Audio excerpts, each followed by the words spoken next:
اعوذ باللہ من الشیطان الرجیم بسم اللہ الرحمن الرحیم ان اللہ وملائکتہ یصلون علی النبی یا ایہا الذین آمنوا صلوا علیہ وسلموا تسلیما اللہم صلی علی سیدنا و نبینا و شفیعنا و مولانا محمد وعلی آل محمد وبارک وسلم۔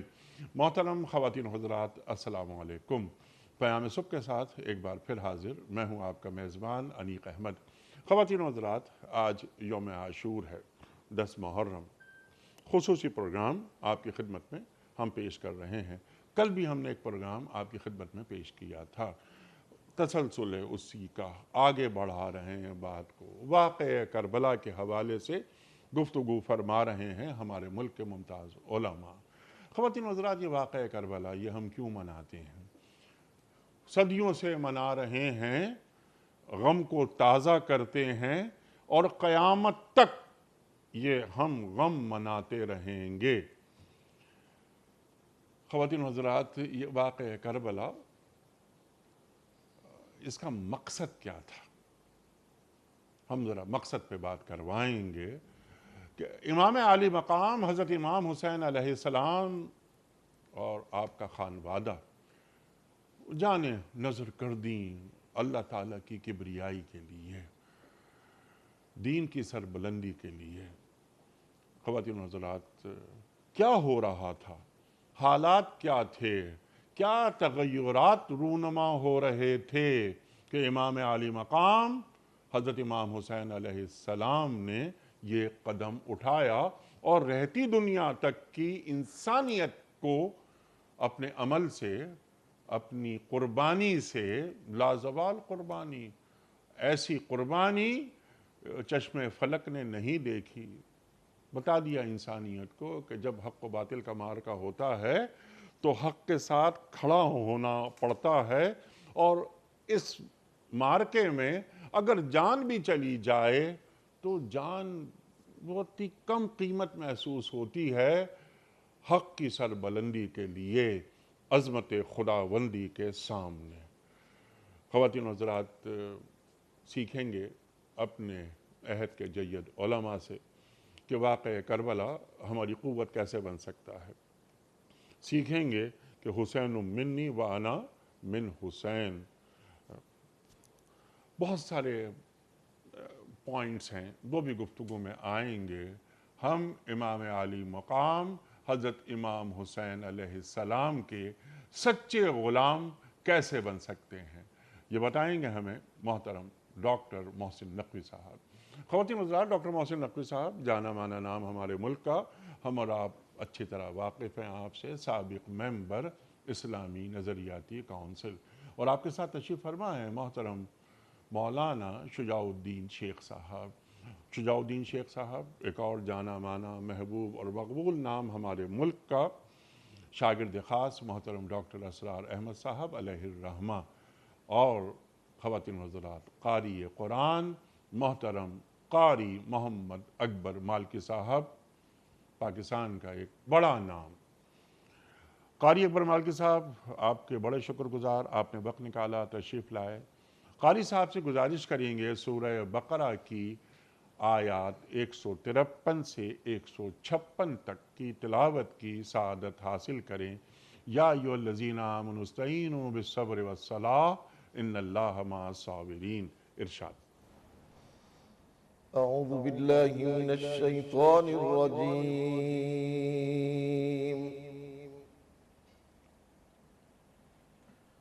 بسم الله الرحمن الرحيم.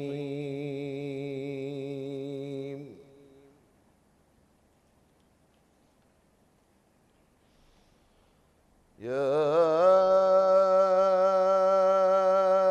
أيها الذين آمنوا استعينوا بالصبر والصلاة.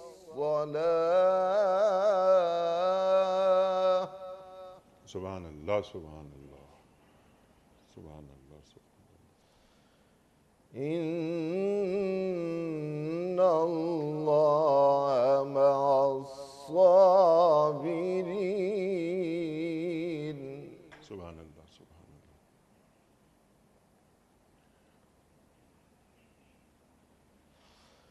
ولا تقولوا لمن يقتل في سبيل الله أموات سبحان اللہ سبحان اللہ سبحان اللہ سبحان اللہ. بل أحياء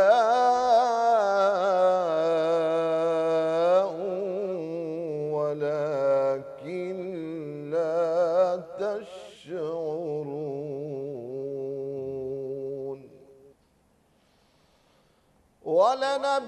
ولنبلونكم بشيء من الخوف والجوع ونقص من الأموال والأنفس والثمرات سبحان اللہ.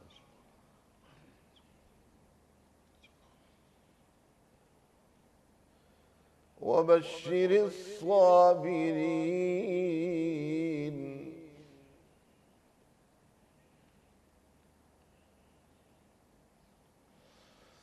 وبشر الصابرين الذين إذا أصابتهم مصيبة قالوا إنا لله وإنا إليه راجعون.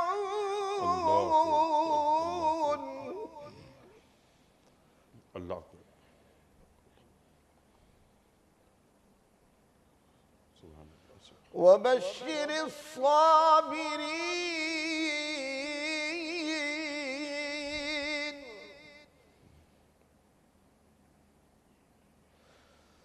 الذين إذا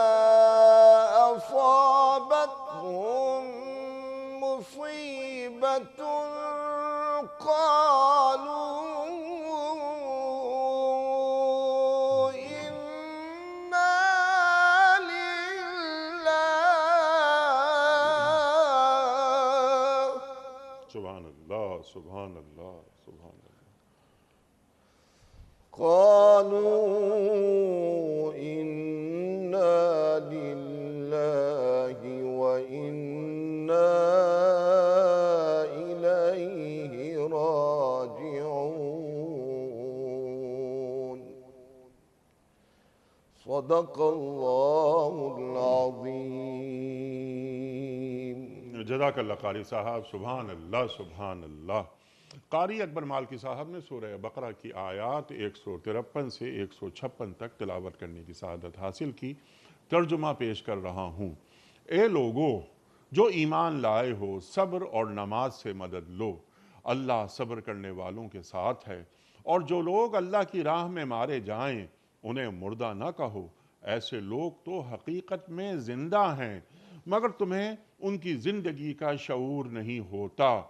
اور ہم ضرور تمہیں خوف و خطر، فاقہ کشی، جان و مال کے نقصانات اور آمدنیوں کے گھاٹے میں مبتلا کر کے تمہاری آزمائش کریں گے.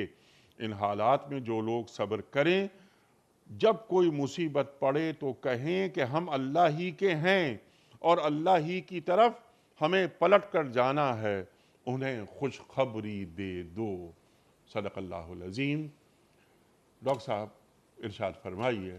میں نے مقصد شہادت پر ذرا زور دیا. کل ہم نے بات کی تھی دین کا فلسفہ شہادت، اس پر آپ نے گفتگو فرمائی تھی. ذرا ہم آگے بڑھاتے ہیں اور اس بات کو، کیا حالات و واقعات، کیا تبدیلیاں آ رہی تھیں، کیا تغیرات تھے کہ امام عالی مقام حضرت امام حسین علیہ السلام، آپ کا خانوادہ، یہ جان کچھ بھی نہیں ہے. خانوادہ، بچے ساتھ ہیں، ان کی قربانیاں کچھ بھی نہیں، تو وہ کون سی منزل ہوتی ہے، وہ کون سا مقصد ہوتا ہے کہ اپنی جان پیچھے چلی جاتی ہے اور مقصد آگے نکل جاتا ہے۔ بسم اللہ الرحمن الرحیم۔ ہم نے کل بھی ایک بات عرض کرنے کی کوشش کی تھی، وہ یہ کہ جتنے شریعتیں آتی ہیں وہ معاشرے کو کچھ مستحکم بنیادوں کے اوپر استوار کرنے کے لیے آتی ہیں۔ سبحان اللہ۔ وہ جو تھوڑا بہت ماضی ہوتا ہے یا طویل ماضی ہوتا ہے ان معاشروں کا، ان کے جو لغویات ہیں ان کو وہ مٹاتی ہے اور نئے دینی اقدار جو ہیں انہیں مستحکم کرتی ہے، اور اس طرح سے معاشرے کو آگے لے کر چلتی ہے۔ جو ہم دیکھتے ہیں کہ قرآن کریم اور نبی پاک صلی اللہ علیہ وسلم کے جو اسوہ حسنہ ہے اس سے ہم کو ملتا ہے کہ کس طرح سے معاشرہ جو ہے وہ آگے کی طرف چلا رہا۔ لیکن اب جب آپ جو تغیر کی بات کر رہے ہیں تو ہمیں تھوڑا سا واقع کربلا سے دو سٹیپ پیچھے جانے تھی۔ ارشاد۔ آپ دیکھیں کہ مدینہ میں حضرت عمر رضی اللہ تعالیٰ عنہ مسلح کے اوپر شہید ہوتے ہیں، ٹھیک ہے۔ اس کے بعد آپ دیکھیں کہ حضرت عثمان رضی اللہ تعالیٰ عنہ کا محاصرہ کر کے 1 مہینے تک، ٹھیک ہے، اور ان پہ یہ الزامات اور جو تھے وہ تو تھے، ان کے بارے میں یہ کہنا کہ یہ شخص دین سے ہٹ گیا ہے، اس جسارت کے ساتھ وہ گھراؤ کرنا اور پھر ان کو بالآخر شہید کر دینا، وہ بھی شہید ہوئے۔ لیکن اس میں امپورٹنٹ بات یہ ہے کہ جو ان کے اوپر اعتراضات کیے گئے اور جو ان سے چیزیں منسوب کی گئیں غلط سلط، ان کی بنیاد کے اوپر یہ واقعہ جو ہے وہ وقوع پذیر ہوا۔ اس کے بعد دیکھیں چوتھے خلیفہ راشد حضرت علی علیہ السلام، ٹھیک ہے، ان کو لیے بھی کیا کہا خارجیوں نے کہ یہ دائرہ اسلام سے باہر نکل گئے۔ حضرت عثمان رضی اللہ تعالیٰ عنہ بھی باہر نکل گئے، لوگوں نے گھیراؤ کر، وہ بھی خارجی تھے، اپنے اصل مفہوم میں وہ لوگ بھی خارجی تھے۔ اور پھر حضرت علی علیہ السلام کو دیکھ لیے، تو یہاں پہ آپ یہ دیکھیں کہ حضرت علی شہید کر دیے گئے اسی صورت سے۔ ہمارا سوال یہ ہے کہ جو پبلک تھی اس وقت امت مسلمہ کی، اس کا کیا ریئیکشن تھا ان شہادتوں پر، وہ ہمیں نظر نہیں آتا۔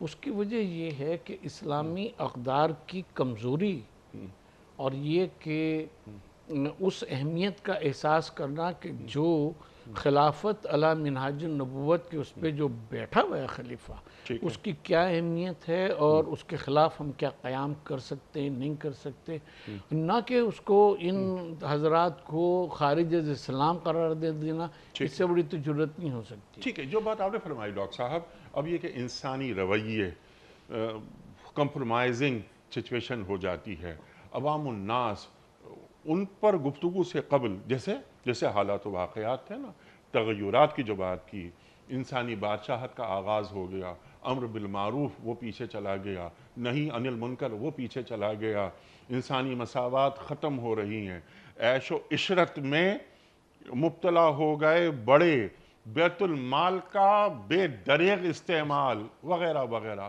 لیکن عوام تو اپنے مزاج میں ذرا سمجھوتے پر جلدی آ جاتی ہے۔ اب سوال میرا صرف آپ کی خدمت میں یہ ہے کہ یہ تمام حالات و واقعات تو بجا، لیکن ان حالات کو دیکھتے ہوئے جو تغیرات، ریاست کی گاڑی کا رخ تبدیل ہو رہا تھا۔ اب میں سوال کو ذرا فوکس کر لیتا ہوں۔ تو امام عالی مقام حضرت امام حسین علیہ السلام یہ برداشت نہیں کر سکتے تھے، کیونکہ وہ نواسے کس کے اور کس آغوش میں آپ نے تربیت پائی۔ ارشاد۔ ایک جملہ ہمیں عرض کرنے دیں، وہ یہ ہے کہ دیکھیے حضرت ابوبکر صدیق جب خلیفہ بنے تو انہوں نے یہ فرمایا تھا کہ دیکھو اگر میں راہ حق پہ چلوں، صراط مستقیم پہ چلوں تو میرے ساتھ چلنا، اور اگر تم دیکھو کہ میں کچھ اس میں غلطی کر رہا ہوں تو مجھے تیر کی طرح سیدھا کر دینا۔ یہ جو پبلک کا ایک کلیکٹیو کانشیس ہے، سبحان اللہ، کلیکٹیو کانشیس جو ہے، اس کے تحت آپ دیکھیں کہ جب حضرت عمر رضی اللہ تعالیٰ عنہ پہ اعتراض کرتے ہیں کہ آپ کا کرتا اتنا لمبا کیسے بن گیا، جی ہاں، تو یہ کلیکٹیو کانشیس کی بات تھی سبحان اللہ، جو چیز نکالی گئی۔ امام حسین علیہ السلام کے دور تک پہنچتے پہنچتے آپ یہ دیکھیں کہ یہ کلیکٹیو کانشیس امت کی یہ اتنی کم ہو گئی، ٹھیک، اتنی کم ہو گئی کہ لوگ یہ نہیں پہچان سکتے تھے کہ حق کیا ہے، باطل کیا ہے۔ جو تبدیلی آئی ہے، جو جس طرح سے طول تاریخ میں اب تک 60 سال کے اندر اندر، اس میں وہ جب امام حسین علیہ السلام کو شہید کر لیتے ہیں تو ناچ گانا وہاں پر ہوتا ہے، کچھ لوگ ناچتے ہیں اور کہتے ہیں کہ ہمارا دامن جو ہے وہ اشرفیوں سے بھر دو کیونکہ ہم نے ایک بہت بڑا بادشاہ مارا ہے۔ یعنی انہیں یہ بھی تمیز نہیں ہے کہ امام تو دعوت دے رہے ہیں کہ آؤ میں نماز پڑھ رہا ہوں، تم بھی آ کے میرے ساتھ نماز پڑھ لو۔ حجاج بن مسروق سے کہتے ہیں کہ تم اذان دو، کہ یعنی وہ یہ کھلی آنکھوں سمجھ سکیں کہ یہ دین کے اوپر عمل کرنے والے ہیں، دین پھر اپنا تعارف بھی کروایا سب کچھ، جیسا آپ نے کہا کہ کس کے بیٹے ہیں کس کے پوتے ہیں، یہ امام حسین علیہ السلام نے اپنے خطبے میں میدان جنگ میں فرمایا ہے۔ یہ سب حوالے جو ہیں انہوں نے اپنی جنگ کے خطبے میں دیے ہیں۔ اس کے باوجود collective conscious of the people جو ہے سوسائٹی کی، امت کی، ٹھیک ہے، وہ اس درجے کولیپس ہو گئی تھی یہ بہت کہ اہم، وہاں بہت اہم بات، وہاں پہ اٹھنا اور قیام کرنا اس کلیکٹیو کانشیس کی ریوائیول کی ٹھیک۔ بات۔ اب یہ اجتماعی دانش یہ پیدا کیسے ہوتی ہے، اس کا احساس اجاگر کیسے ہوتا ہے، یہ بہت بڑا سوال اور بہت بڑا یہ نقطہ ہے، اس پر بات ہونی چاہیے۔ لیکن ہم ذرا فوکس، کیونکہ شیخ صاحب ہم اس وقت واقعہ کربلا، فلسفہ شہادت جو مالکی صاحب نے آیات تلاوت فرمائیں، اللہ اکبر اللہ اکبر، سبحان اللہ سبحان اللہ، فلسفہ شہادت ذرا اس پر گفتگو آپ فرمائیے۔ اور میں نے ایک سوال رکھا تھا کہ مقصد شہادت ہمارے سامنے رہے نا، کہ امام حسین علیہ السلام کا کردار تا قیامت انسان کے شعور اور اجتماعی شعور کو روشنی دیتا رہے گا۔ لیکن ایک چیز شیخ صاحب، حسینیت بھی ہے، شخصیت، کیا شخصیت آپ کی، لیکن حسینیت ہمارے اندر، حسینیت کی جو روشنی ہے یا مقصد شہادت، کیا ہم اس کو لے کر آگے چل رہے ہیں کہ یا وقتی طور پر ہم نے کچھ گفتگو کر لی، امام عالی مقام حضرت امام حسین علیہ السلام کو یاد کر لیا اور یہ سوچا کہ ہاں ہم نے کام کر دیا، بڑا کام ہو گیا، ہم نے امام کو یاد کر لیا۔ امام ہمیں کیسا دیکھنا چاہتے ہیں؟ بسم اللہ الرحمن الرحیم، اللہم صلی علی محمد وعلی آل محمد وبارک وسلم۔ بہت گہری اور قیمتی گفتگو ڈاکٹر صاحب کی طرف سے ہمارے سامنے آئی، ان حالات اور واقعات کے تناظر کو سامنے رکھ دیا گیا کہ جن حالات میں سیدنا حسین رضی اللہ تعالیٰ عنہ نہ صرف کہ خود کھڑے ہوتے ہیں، اپنے خاندان کو لے کر کھڑے ہوتے ہیں اور جان آفرین کے حوالے کر دیتے ہیں۔ آپ نے ایک نقطہ پچھلے پروگرام کے حوالے سے بیان فرمایا تھا کہ دین کا فلسفہ شہادت کیا ہے، تو اس سے قبل کہ فلسفہ شہادت پر آئیں، تصور دین کی کلیئرٹی بھی ضروری ہے۔ سبحان اللہ۔ آج جس کو ہم نے دین سمجھا وہ بس یہ ہے کہ ماں کی گود میں کلمہ ہمیں مل گیا، ہم مسلمان ہو گئے، بغیر کوئی قیمت ادا کیے، یا بغیر کانشیسنس کی بات آئی تھی، شعور کی بات آئی تھی، بغیر کسی شعوری محنت کے کلمہ ہم پڑھتے چلے جائیں، اور ہاں کچھ ریچولز کی پابندی بھی ہو جو کہ دین کا تقاضا، اس کی ہم نفی نہیں کرتے، اور اس کے بعد کہیں جمعے کی 2 رکعت پر مطمئن ہو جائیں، 5 وقتہ نماز کے سجدوں کے بعد مطمئن ہو جائیں، یا ماہ رمضان کی کچھ محنتوں کے بعد مطمئن ہو جائیں، باقی نبی مکرم علیہ السلام اجتماعی کردار جو کہ منافقت والا ہے، وہاں جھوٹ کا ذکر کرتے ہوں اور وعدہ خلافی کا ذکر کرتے ہوں، وہاں خیانت کا ذکر کرتے ہوں، گالم گلوچ کا ذکر کرتے ہوں، اور آج وہ منافقانہ طرز عمل اگر کرداروں میں دکھائی دے تو ہمیں کوئی پریشانی نہیں ہوتی۔ اللہ تعالیٰ اور اس کے رسول سے حالت جنگ میں ہوں اور سود کے دھندے ختم کرنا تو دور کی بات، اس کو برقرار رکھنے کے لیے پورا وزن ڈالنے کی کوشش کریں، لیکن پھر بھی ہم ٹھہریں گے مسلمان۔ جی، بے حیائی کے نت نئے طریقے ایجاد تو دور کی بات ہے، اب اس کو پروموشن سے آگے بڑھ کر بالکل جو ہے وہ ڈنکے کی چوٹ پر اس کی حمایت کے اندر لگ جانا اور شریعت کے کھلے واضح احکامات کی خلاف ورزی پر اڑ جانا، لیکن رہیں گے ہم پھر بھی مسلمان۔ تو پہلے تو بس یاد دہانی ہمارے پروگرامز میں ڈاکٹر صاحب بھی ماشاءاللہ گفتگو فرماتے ہیں، ہمارے دیگر علماء کرام بھی، کہ دین ہے کیا؟ دین ایک مکمل ضابطۂ حیات ہے جو باطن سے لے کر فرد کے ظاہری کردار تک اور ایک فرد کی انفرادیت سے لے کر اجتماعیت تک کے احکامات عطا کرتا ہے۔ کبھی اللہ تعالیٰ اعلان فرماتا ہے الیوم اکملت لکم دینکم، تمہارے لیے میں نے تمہارے دین کو مکمل فرما دیا۔ کبھی اللہ تعالیٰ فرماتا ہے ادخلوا فی السلم کافہ، اسلام میں پورے کے پورے داخل ہو جاؤ۔ تو یہ دین انفرادی اجتماعی دونوں زندگیوں کے اعتبار سے رہنمائی دیتا ہے، اور صرف رہنمائی نہیں دیتا، قرآن حکیم صرف پڑھنے والی کتاب نہیں ہے، یہ محض تلاوت کے لیے نہیں آیا، یہ اقامت کے لیے بھی آیا ہے۔ یہ اپنا غلبہ، اپنا نفاذ، اپنے احکامات کی تنفیذ معاشرے میں چاہتا ہے۔ اور محمد مصطفیٰ علیہ السلام کا جو مشن قرآن پاک بیان کرتا ہے وہ ہے لیظہرہ علی الدین کلہ، اس دین حق کو کل سسٹم آف لائف پر، نظام زندگی پر آپ غالب فرما دیں۔ یہ مشن ٹھہرا نبی مکرم صلی اللہ علیہ وسلم کا۔ اگر یہ تصور دین کلیئر ہوگا تو دور نبوی میں صلی اللہ علیہ وسلم پیش کی جانے والی 259 شہادتوں کا مقصد بھی کلیئر ہو جائے گا، اور اس دین کا غالب ہو جانا یہ ایک خطے میں مطلوب نہیں ہے، یہ زمین پوری کی پوری اللہ کی ہے، اس پوری زمین پر اللہ کا دین غالب ہو۔ چنانچہ نبی اکرم علیہ السلام فتح مکہ کے بعد رک نہیں گئے، بلکہ غزوہ تبوک کا آپ نے اہتمام فرمایا جو سلطنت روما کے خلاف تھا اور عرب سے باہر نکل کر ایک پیش قدمی تھی۔ چنانچہ دور نبوی میں 259 جانوں کے نذرانے ہم دیکھتے دین کے غلبے کی جد و جہد کے اعتبار سے۔ دور نبوی کے بعد دیکھیں، بہت خوبصورت تفسیر ڈاکٹر صاحب نے بھی فرمایا، 4 خلفائے راشدین میں سے 3 کی شہادتیں ہو رہی ہیں، سیدنا عمر رضی اللہ عنہ، سیدنا عثمان رضی اللہ تعالیٰ عنہ، سیدنا علی رضی اللہ تعالیٰ عنہ۔ یہ شہادتیں کس تسلسل میں ہیں؟ جو دین غالب ہو گیا اس کے غلبے کو برقرار رکھنا، اور اس کی توسیع کا معاملہ بھی ہو، اس کی پروٹیکشن کا معاملہ بھی ہو، یہ شہادتیں خلفائے راشدین کے دور میں دکھائی دیتی ہیں۔ اور جس پر آپ نے توجہ دلائی، ڈاکٹر صاحب نے بھی ذکر فرمایا، جب سیدنا حسین رضی اللہ تعالیٰ عنہ نے یہ دیکھا، جن خطبات کی طرف ڈاکٹر صاحب نے اشارہ فرمایا اور آپ نے بھی اس کی ترجمانی کی ہے کہ امر بالمعروف کو، نہی عن المنکر کے فریضے کو چھوڑا جا رہا ہے، بیت المال کو ذاتی جاگیر سمجھا جا رہا ہے، اور اللہ کی شریعت کے واضح احکامات کی کھلی خلاف ورزیاں کی جا رہی ہیں، انسانی بادشاہت کا آغاز ہو رہا ہے۔ جی، اور رحمان کی حاکمیت کے مقابلے میں بندوں کی حاکمیت کی بات کی جا رہی ہے۔ یہاں سیدنا حسین کھڑے ہوتے ہیں رضی اللہ تعالیٰ عنہ، اور جان تک کا نذرانہ اپنا ہی نہیں اپنے خانوادے کا بھی پیش کرتے ہیں۔ تو یہ پورا ایک تسلسل ہے۔ وہ جو قاری صاحب نے آیات تلاوت فرمائی، فلسفہ شہادت کی اگر بات کریں، آیت 153 کہتی ہے استعینوا بالصبر والصلاۃ، صبر اور نماز کے ذریعے مدد حاصل کرو۔ ایک سوال ہے کس سے حاصل کرو؟ وہ تو اللہ سے حاصل کرو، اللہ سے مانگو۔ ذریعہ نماز اور صبر بتایا گیا۔ کس کام کے لیے مدد چاہیے؟ کس مقصد کے لیے اللہ کی نصرت چاہیے؟ 10 آیتوں پہلے اللہ تعالیٰ شہادت کا ذکر فرماتا ہے۔ قاری صاحب نے پہلی آیت تلاوت فرمائی البقرہ کی آیت نمبر 153، استعینوا بالصبر والصلاۃ۔ 10 آیات پہلے اللہ تعالیٰ فرماتا ہے البقرہ کی آیت نمبر 143 میں وَكَذَلِكَ جَعَلْنَاكُمْ أُمَّةً وَسَطًا لِتَكُونُوا شُهَدَاءَ عَلَى النَّاسِ وَيَكُونَ الرَّسُولُ عَلَيْكُمْ شَهِيدًا۔ بڑی دلچسپ آیت ہے جہاں رسول اللہ کے لیے شہید کا لفظ آ رہا ہے صلی اللہ علیہ وسلم، امت کے لیے شہداء کا لفظ آ رہا ہے، اللہ اکبر۔ تمہیں امت وسط بنایا، جس کا ترجمہ بہترین کا بھی کیا گیا، درمیانی کا بھی کہا گیا، جس کو کس مقصد کے لیے کھڑا کیا گیا؟ رسول اللہ علیہ السلام تم پر شہید یعنی گواہ ہوں، اور تم انسانوں پر شہید یعنی گواہ ہو جاؤ۔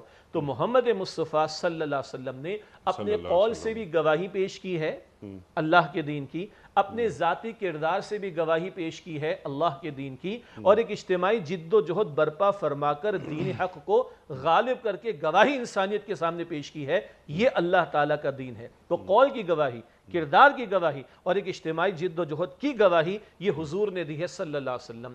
اس معنی میں امت کو شہید بننا ہے کہ امت بھی اپنے قول سے ریپریزنٹ کرے اللہ کے دین کو، اپنے کردار سے ریپریزنٹ کرے اللہ کے دین کو، اور امت اپنی محنت اور جد و جہد کے ذریعے ریپریزنٹ کرے اللہ سبحانہ وتعالی کے دین کو۔ اب ایک سوال ہمارے ناظرین کے ذہن میں آ سکتا ہے، ساری امت کو آپ نے شہید کہہ دیا؟ جی ہاں، گواہ بننے کے اعتبار سے، گواہی دینے کے اعتبار سے تو لفظ شہید حضور کے لیے بھی آ رہا ہے صلی اللہ علیہ وسلم، امت کے لیے بھی آ رہا ہے۔ ہاں، اکثر و بیشتر جو راہ خدا میں جان پیش کر دے اس کے لفظ مقتول اللہ کے کلام میں آتا ہے، اکثر و بیشتر۔ احادیث میں شہید کا لفظ راہ خدا میں جانے پیش کرنے والوں کے لیے بھی استعمال ہوا، لیکن اکثر اسی آیت میں اگلی آیت 154 وَلَا تَقُولُوا لِمَن يُقْتَلُ فِي سَبِيلِ اللَّهِ أَمْوَاتٌ، اور جو لوگ اللہ کی راہ میں قتل کر دیے جائیں انہیں مردہ مت کہنا، بل احیا، بلکہ وہ زندہ ہیں، ولکن لا تشعرون، مگر تمہیں ان کی زندگی کا شعور نہیں۔ یہاں قتل کا لفظ بمعنی شہید کے آیا۔ تو اب سمجھ لینے کی ضرورت یہ ہے کہ جو جان تک کا نذرانہ پیش کر دے، جو جان تک کا نذرانہ پیش کر دے، وہ گویا بتمام و کمال شہید قرار پائے گا کہ اب مزید گواہی دینے کے لیے کچھ اور اس کے پاس بچا نہیں۔ جان ہی وہ شے ہے کہ جو بالآخر بندہ پیش کر سکتا ہے۔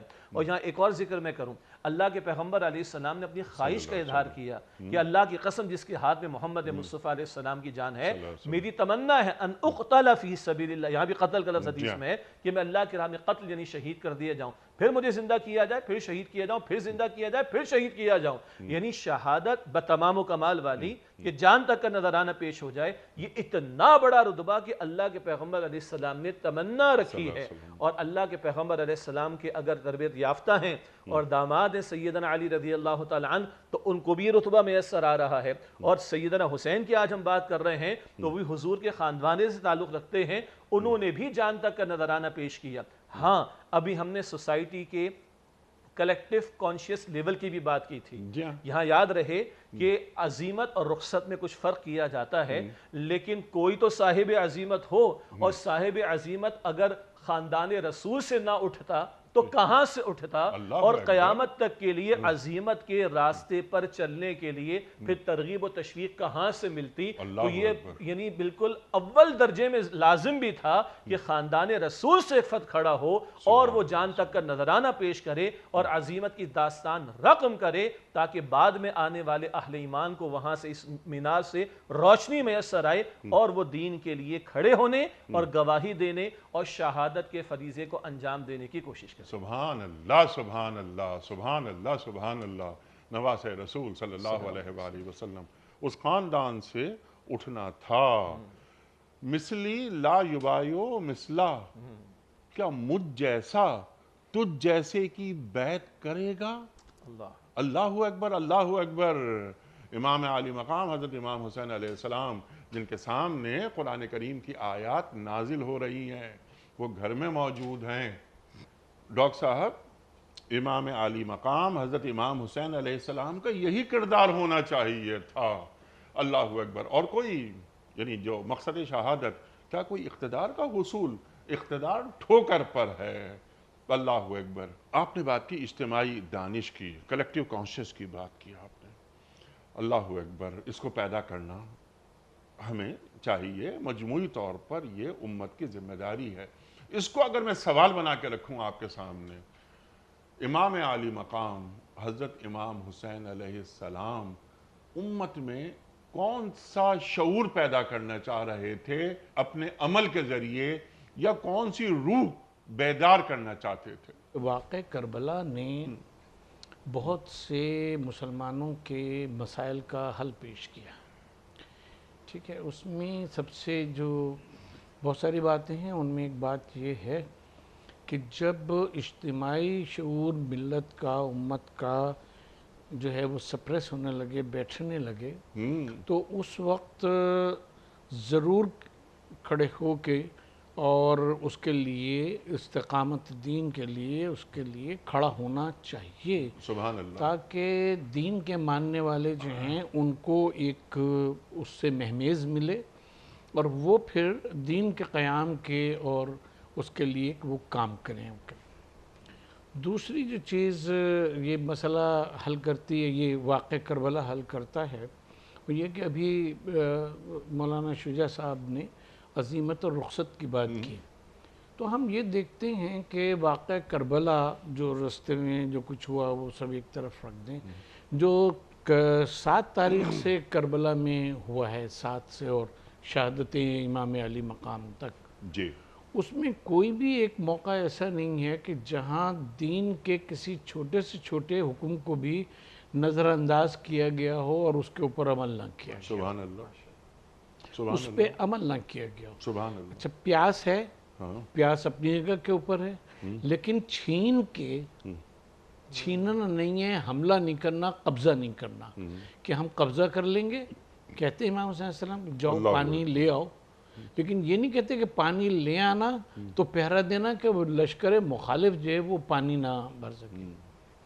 کوئی کسی وقت کی نماز تاریخ نے نہیں یہ ایسا لکھا کہ کسی وقت کی نماز جو ہے وہ قضا ہوئی ہو یا نماز کسی وقت کی چھوٹی ہو. یہاں تک کہ وہ جو نماز ہے ظہر کی نماز وہ بھی نماز خوف ظہر کے وقت کے اوپر وہ آپ نے ادا فرمائی. اسی صورت سے جب یعنی یہ عجیب بات ہے جو مقصد کا اطمینان ہوتا ہے حصول مقصد کا وہ امام حسین علیہ السلام کے چہرے پر ان کے صحابہ فرماتے ہیں ان کے ساتھی جتنے تھے وہ کہتے ہیں ہم یہ دیکھ رہے تھے کہ جوں وقت عصر قریب آ رہا تھا اور آوان و انصار اور رشتہ دار شہید ہوتے چلے جا رہے تھے امام کے چہرے کا اطمینان بڑھتا چلا جا رہا تھا. یہ اطمینان کا بڑھنا اس پہ ہے کہ تم مجھے مقصد تک پہنچنے کے لیے رکاوٹ بننا چاہ رہے ہو. میں تمہیں یہ بتا رہا ہوں کہ میں اپنے مقصد تک پہنچ کے رہوں گا. اب وہی ہوا کہ انسان کی جو معراج ہے جس کو سورہ فجر کی آخری آیات میں کہا گیا یا ایھا النفس المطمئنہ ارجعی الی ربک راضیہ اللہ اکبر وادخلی فی عبادی وادخلی جنتی. یعنی اس آیت میں بڑی اہم بات یہ ہے کہ ہم میں سے کون ہوگا کہ اپنی تمام سیاکاریوں کے باوجود اللہ سے راضی نہ ہو کہ پروردگار نے ہمیں دیکھنے کے لیے بھی دیا سوچنے کے لیے بھی دیا کھانے کے لیے بھی دیا لیکن وہ راضی ہو وہ بھی راضی اس سے بڑا کوئی رتبہ نہیں. اور یہی چیز ہے کہ جس کو لفظاً امام نے فرمایا ہے وہاں سجدے میں سر رکھ کے دعا میں رضاً بقضائے کا و تسلیماً لامرک. ٹھیک ہے. تو اب وہ جو منزل ہے امام کی وہ یہ ہے کہ میں نے ایک ایسا امت کے درمیان تالاب میں کانشیس میں ایسا پتھر پھینک دیا ہے کہ جس کی لہریں جو ہیں جس کا جو چین ایفیکٹ ہے وہ امت میں چلتا رہے گا. اور اس میں یہ مجھے اپنی راہ سے ہٹانا چاہتے ہیں میں اپنی راہ جو ہے میرا مقصد رضا الہی کا حصول ہے وہ میں یہاں حاصل کر رہا ہوں. اور پھر آپ دیکھیں کہ امام حسین آپ نے فرمایا کہ امام حسین علیہ السلام کے واقعے سے کیا تبدیلی آئی. اس کے بعد 70 سال بنو امیہ رہے ہیں حاکم اور کوئی ایک سال ایسا نہیں گزرا کہ بنو امیہ کے مظالم کے خلاف بغاوت نہ ہوئی. اور لوگ جو ہیں انہوں نے اس کو واقع کربلا میں جو ظلم ہوا ہے اہل البیت کے اوپر اس کو بنیاد نہ بنایا ہو اس کو نعرہ نہ بنایا ہو. اس کے بعد بنو امیہ کو ایک دن بھی چین سے حکومت نصیب نہیں ہوئی. یہ کلیکٹیو کانشس تھا اور اسی کلیکٹیو کانشس کی وجہ سے کیا ہوا کہ بنو عباس نے اس نعرے کو استعمال کیا کہ ہم حکومت جو ہے وہ بنو فاطمہ کو دیں گے اور ان کو لوگوں نے کامیاب کروایا اور یہاں اس علاقے سے بنو امیہ کا خاتمہ ہوا. یہ علیحدہ بات ہے کہ بعد میں انہوں نے یہ سمجھا کہ یہ نعرہ جو ہے وہ ہمارے خاتمے کے لیے بھی کام آ سکتا ہے تو ان کے وہاں بھی بغاوتیں ہوتی رہی ہو رہا. تو یہ جو امام حسین علیہ السلام نے ایک بیداری دی کلیکٹیو کانشس کو جو ابھارا. اچھا پھر آپ دیکھیں ایک بات ہم اور عرض کریں کہ علماء تشریف فرمائیں آپ بھی صاحب مطالعہ اور وہ ہیں کہ جو تدوین حدیث اور قرآن مجید کا اوپر جو کام ہے وہ 50 ہجری کے بعد ہلکا شروع ہو گیا تھا لیکن واقع کربلا کے بعد 60 ہجری کے بعد اگر آپ دیکھیں تو یہ ایک موومنٹ ہے کہ جو رسول اللہ صلی اللہ علیہ وسلم کی حدیث اور اسوے کو کہنا چاہیے کہ ڈاکومنٹڈ کرنے کے لیے اور قرآن مجید اور اس کے احکام کو ڈاکومنٹڈ کرنے کے لیے کوڈیفائی کرنے کے لیے یہ ایک موومنٹ ہے کہ جو چلتی ہے اور پھر امام بخاری اور مسلم وغیرہ ان سب تک پہنچتے یہ اتنا ہو جاتا ہے کہ انسان لوگ جو ہیں عوام جو ہیں وہ حدیث کو ریفر کر کے لوگوں کی غلطیاں اور وہ جو ہیں ان کی طرف اشارہ کرنے لگتے ہیں. اگر کوئی خطیب غلط مسئلہ بتاتا ہے تو اس کو بھی وہ ٹوک دیتے ہیں کہ نہیں حدیث میں یوں نہیں یہ حدیث میں یوں ہے. تو یہ کیوں ہوا سب؟ ایک طرف تو یہ تھا کہ کلیکٹیو کانشس ہر غلط تبدیلی کو قبول کرتی چلی جا رہی تھی. دوسری طرف یہ ہوا کہ ایسی کلیکٹیو کانشس جو تھی وہ بنی کہ قرآن اور حدیث ہی دلیل بن گئے اور وہ پھر ریفر کی جانے. سبحان اللہ. اور باطل کے سامنے کھڑے ہونے کی ایک قوت اور ہمت مل گئی. ساری بغاوتیں ہوئی. اللہ اکبر، اللہ اکبر. شیخ صاحب یہ بڑی اہم بات، جیسا آپ نے فرمایا کہ کنکر پھینکا گیا اور اس کی لہریں ارتعاش وہ امت کی سطح تک پھیل گیا اور آج تک اور قیامت تک چلتا رہے گا اور قربانی کی یاد ہم سب مناتے رہیں گے. لیکن ایک کربلا کو قوت بنانا ہے اصولاً، ہمیں تو یہ کرنا چاہیے. لیکن امت کی سطح پر اب پریکٹیکل ہم کچھ باتیں آپ کی خدمت پہ پیش کریں گے سوال کی شکل میں کہ یہ جو فکر جس کی طرف اشارہ فرمایا ڈاکٹر محسن نقوی صاحب نے، کیا یہ فکر یعنی حریت فکر، اللہ اکبر، توحید کی سربلندی، سمجھوتا نہ کرنا باطل کے سامنے، شورائیت رہے گی، انسانی بادشاہت ناقابل قبول ہے، جواب دہی خدا کے سامنے بھی اور مخلوق خدا کے سامنے بھی، اور بہت ساری باتیں ہیں. شیخ صاحب کیا یہ ہو رہا ہے امت کی سطح پر؟ کیا وہ روح جو بیدار کرنا چاہتے تھے امام کہیں نظر آ رہی ہے آپ کو؟ اگر اس سوال کے جواب میں وہ اشعار رکھ دوں جو بہت معروف ہیں کہ اے خاصائے خاصان رسول وقت دعا ہے، امت پہ تیری آ کے عجب وقت پڑا ہے، وہ دین جو بڑی شان سے نکلا تھا وطن سے، پردیس میں وہ آج غریب الغربا ہے. دیکھیے آپ نے چند اصولوں کی طرف ابھی اشارہ کیا اور جب آپ وہ بیان فرما رہے تھے تو آیات قرآنی فوراً سامنے تھیں. اللہ تعالیٰ 3 مرتبہ فرماتا ہے ان الحکم الا للہ، حکم کا اختیار اللہ سبحانہ وتعالیٰ کے لیے. اللہ تعالیٰ یہ سورہ یوسف کی آیت نمبر 40 میں بھی ہے. سورہ حجرات کے شروع میں اللہ اصول عطا کرتا ہے، لا تقدموا بین یدی اللہ ورسولہ، اپنے معاملات کو اللہ اور اس کے رسول علیہ السلام سے آگے نہ بڑھاؤ. آپ نے شورائیت کی بات کی، قرآن کریم سورہ شورا ہی میں آیت نمبر 38 میں فرماتا ہے کہ وَأَمْرُهُمْ شُورَى بَيْنَهُمْ، ان کے آپس کے معاملات باہمی مشوروں سے طے ہوتے ہیں. اور اللہ تعالیٰ 3 فتاوی بھی دیتا ہے سورہ مائدہ میں آیت نمبر 44 میں، 45 میں، 47 میں کہ مَن لَّمْ يَحْكُمْ بِمَا أَنزَلَ اللَّهُ فَأُولَٰئِكَ هُمُ الْكَافِرُونَ فَأُولَٰئِكَ هُمُ الظَّالِمُونَ فَأُولَٰئِكَ هُمُ الْفَاسِقُونَ. جو اللہ کے نازل کردہ کلام کے مطابق فیصلے نہیں کرتے وہی تو عملاً کفر کر رہے ہیں، یہ محتاط ترجمہ ہے، وہی تو ظلم کر رہے ہیں، وہی تو فسق اور فجور میں مبتلا ہیں. اللہ تعالیٰ نے یہ اصولی تعلیمات عطا فرمائی. پھر اس بات کو دہرا لیں کہ اللہ کا یہ دین صرف چند نمازوں، چند تسبیحات اور صدقہ خیرات کے چند اعمال تک محدود نہیں ہے. یہ فرد کے لیے بھی ہے، یہ گھر کے لیے بھی ہے، یہ معاشرے کے لیے بھی ہے، معیشت کے لیے بھی ہے، یہ سیاست کے لیے بھی ہے، عدالت کے لیے بھی ہے، اور یہ ریاست کے امور کے لیے بھی ہے. سیدنا حسین نے جو بیداری امت کو عطا فرمائی رضی اللہ تعالیٰ عنہ وہ یہ ہے کہ اگر کہیں ڈیویشن کا معاملہ بھی ہونے لگے، ذرا وہ اصول جو ان کے نانا جان محمد مصطفیٰ عطا کر گئے صلی اللہ علیہ وسلم، اور جس مزاج پر خلفائے راشدین نظام کو لے کر چلے ہیں، ذرا ڈیویشن کا معاملہ، ابھی یہ ہم نہیں کہیں گے کہ پورے کی پورے دین کی تمام عمارت جو ہے نیچے آ گئی ہوگی، نہیں، لیکن یہ ضرور کہا جائے گا جو مزاج حضور عطا کر گئے صلی اللہ علیہ وسلم کہ حکم اللہ کا چلے گا، بندوں کے لیے خلافت کا تصور ہے، شرعیت کا معاملہ ہوگا، جو آربٹ طے کر دیے کہ اس کے اندر رہ کر زندگی گزار سکتے ہو،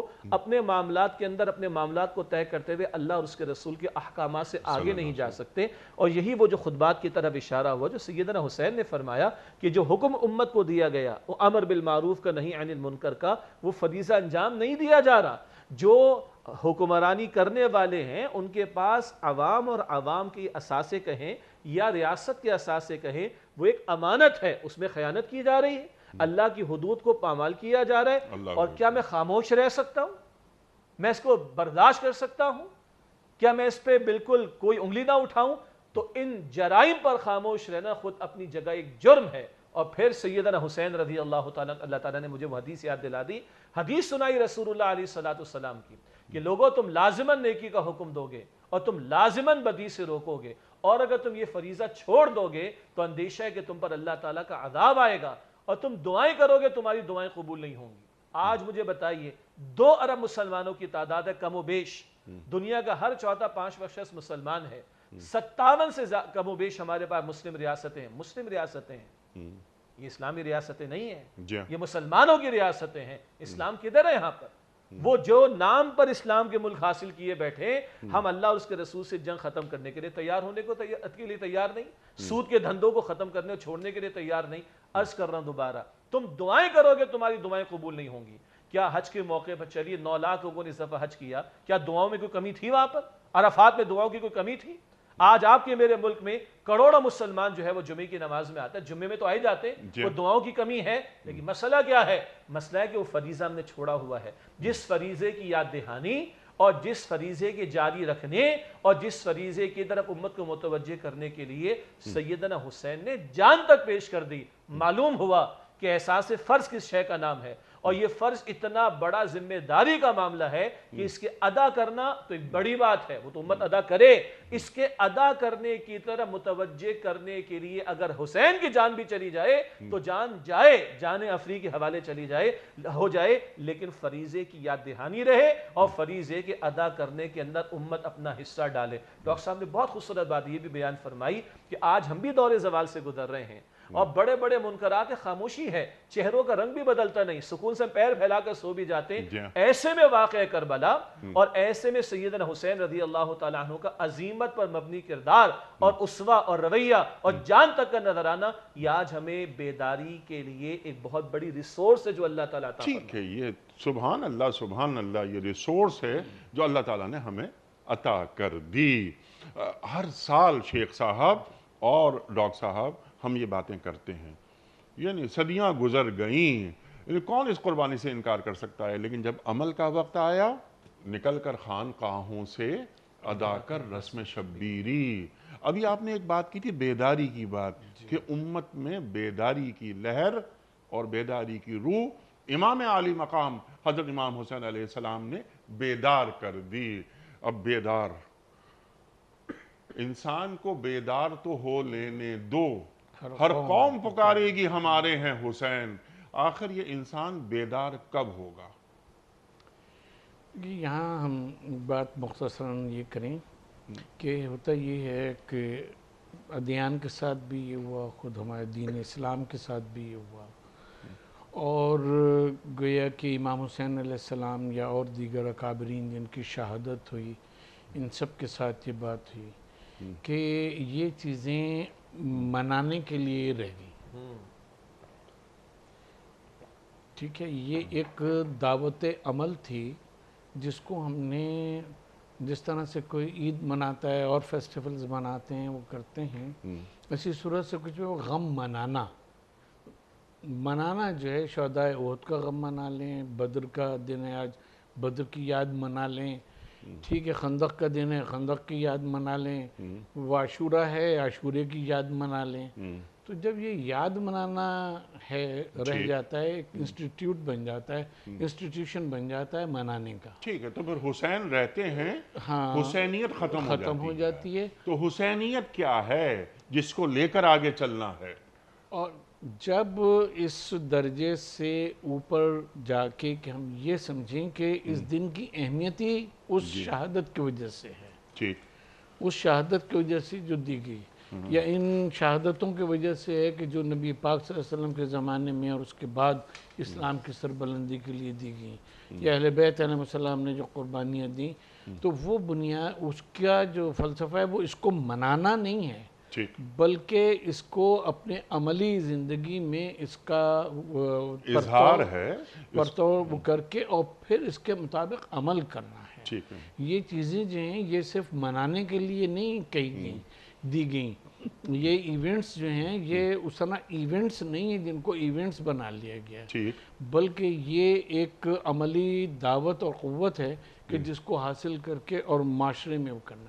اب جب امام حسین علیہ السلام کی ٹھیک ہے ان کے جو ان کا غم ہے اس کے اوپر کوئی بھی آپ غمناک بات سنیں گے اس پر رونا آ جائے گا، یہ بہت غمناک واقعہ ہے کہ جس میں سنہ سے شہادتیں ہو گئیں تو اس پر رونا آ جاتا ہے، لیکن اس کے ساتھ ساتھ جو مقصد امام حسین علیہ السلام اور جس کام کے لیے اور جس دین کے لیے انہوں نے وہ کیا تھا وہ ہم پیچھے رکھ دیتے ہیں اور منانا جو ہے وہ ہم لوگ آگے کر دیتے ہیں۔ اس کی وجہ سے واقعہ کربلا ہو اور کوئی ایسا واقعہ ہو وہ ہماری معاشرے کی جو آپ فرماتے ہیں ہماری قوت نہیں بن پاتا،